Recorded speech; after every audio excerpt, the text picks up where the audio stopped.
Bonjour Père Michel. Bonjour Lynn. Aujourd'hui, la question qui m'intéresse, c'est à propos de l'ascension de Jésus. Je trouve que c'est un récit un peu surprenant dans la manière dont il est raconté.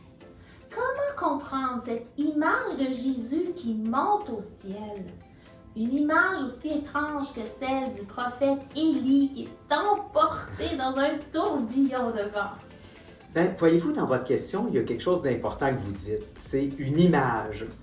Et justement, c'était la façon un peu dans l'Antiquité, lorsqu'on voulait transmettre des convictions de foi, des convictions spirituelles, d'utiliser des images pour parler de choses, dans le fond, qui nous dépassent.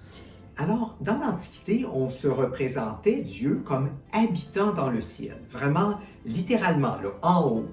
Alors, dire que Jésus monte, c'est une façon d'exprimer un des aspects du mystère de la résurrection. C'est une manière de dire que Jésus, en ressuscitant, il est passé à une vie nouvelle et il est entré dans la demeure de Dieu, si je puis dire. Mais plus que ça, qu'il est entré dans toute la gloire de cette divinité. Il est passé, on pourrait dire, dans un autre écosystème. Alors, il est entré dans le domaine de Dieu. Donc, c'est pas un lieu physique, là. Non. Il n'est pas allé se promener, là, sur les planètes. C'est plus, quoi, une façon théologique de voir les choses. Tout à fait, de parler de son entrée dans cette vie nouvelle qui est celle de la résurrection. Vous savez, dans l'Église, on a tendance à séparer parce qu'on a des fêtes liturgiques. Un jour, on fête la résurrection, un jour, on fête l'ascension, puis un jour, on fête la Pentecôte. Mais en réalité, ce sont trois facettes d'un même événement.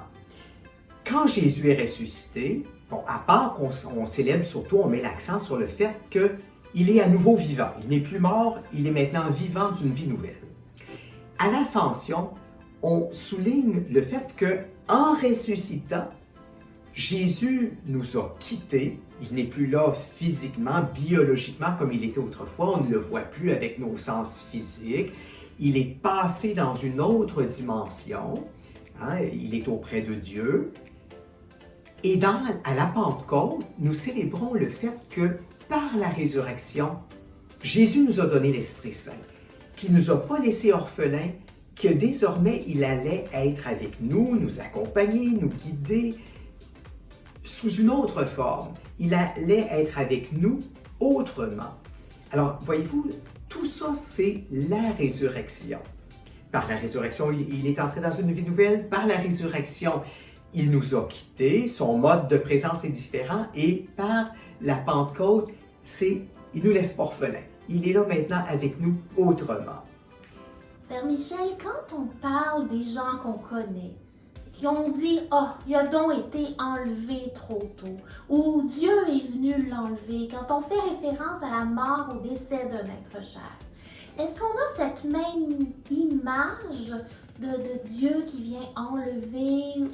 Oui, là, je pense que c'est pas la même chose. Vraiment, dans le cas de Jésus, où il monte au ciel, comme je vous le disais, c'est pour parler de son retour à la pleine condition divine. Il quitte sa condition charnelle où il était avec nous. Moi, je n'aime pas quand on dit lorsqu'on parle de la mort de quelqu'un, Dieu est venu le chercher. Parce que ça donne l'impression que, je ne sais pas, si la personne est morte d'un accident d'auto, c'est comme si Dieu avait causé l'accident, ou quelqu'un qui est mort d'une maladie, c'est comme si Dieu avait souhaité ça. Non. Oui, peut-être que nous pouvons, dans notre espérance, dire, bon, maintenant qu'il est décédé, cette personne va, espérons-le, grâce à la miséricorde de Dieu, entrer dans une vie nouvelle, celle de la résurrection, sera avec Dieu.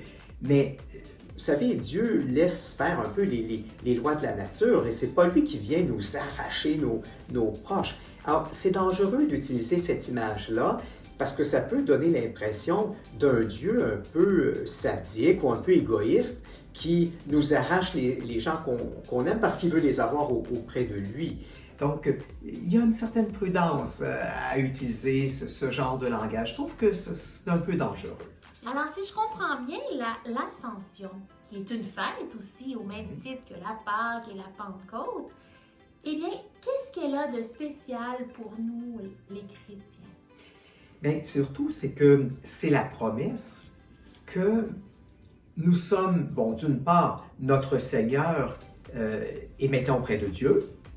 Il peut intercéder d'une manière tout à fait particulière pour nous, mais aussi, il est l'espérance de ce qui nous attend, nous aussi. Nous aussi, un jour, nous pouvons espérer être auprès de Dieu dans la résurrection, mais aussi l'espérance que, même s'il nous quitte sous le mode d'une présence charnelle, il demeure autrement avec nous. Nous ne sommes pas orphelins, mais et c'est là la raison pour laquelle il faut aussi regarder l'ascension avec la Pentecôte, parce qu'il y a le don de l'Esprit Saint qu'il nous a promis. Et justement, ça permet au Christ ressuscité par son Esprit Saint d'être avec nous où que l'on soit ou en quelque circonstances que ce soit. Quand il était dans la chair, en cette vie-ci, sa présence était limitée par sa condition humaine. Il ne pouvait pas être partout en même temps, il était limité dans le temps. Mais maintenant qu'il est présent par son Esprit Saint, il ne connaît plus les limites de l'espace, du temps, et il peut être toujours avec nous.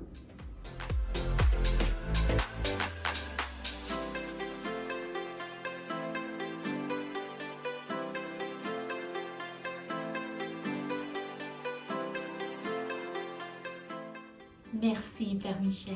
avec joie.